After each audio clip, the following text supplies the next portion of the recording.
এবার রেলের জায়গায় উচ্ছেদ অভিযান। বেলগাছিয়া মেট্রো স্টেশন থেকে মিল্ক কলোনি পর্যন্ত রেল লাইনের ধারে অবৈধ নির্মাণগুলো ভেঙে ফেলা হচ্ছে। কলকাতা পুলিশের সহযোগিতায় আরপিএফ ও জিআরপি এর যৌথ অভিযানে রেলের জায়গায় অবৈধ দখলকারীদের উচ্ছেদ অভিযান।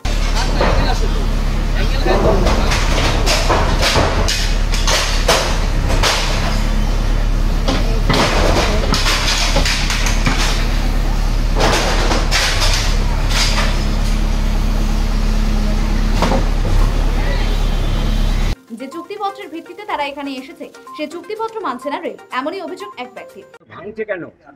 ভাঙছে আমাদেরকে বলছে তোমাদের ঘর খালি করে দাও। আমাদেরকে তো দায়িত্ব নিয়ে ওরা নিয়ে এসেছিল, আবার এইখান থেকে নিয়ে আমাদের জায়গার মতন পৌঁছে দেবে, কিন্তু 30 বছর 32 বছর ঘুম ভাঙেনি ওদের। আজকে জোর করে হ্যাঁ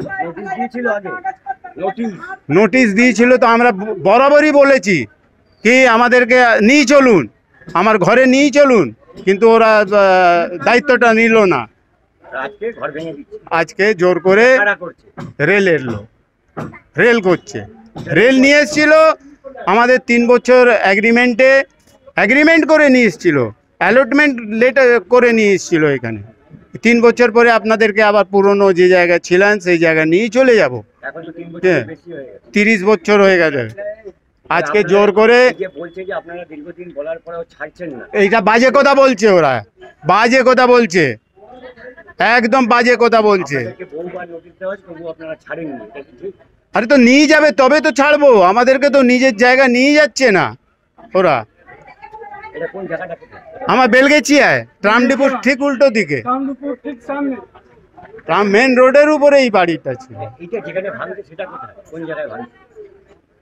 এটা তো মেট্রো কোয়ার্টার,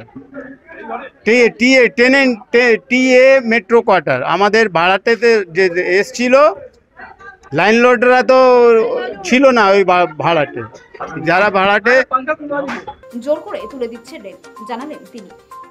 নিউজ সমবার্তা।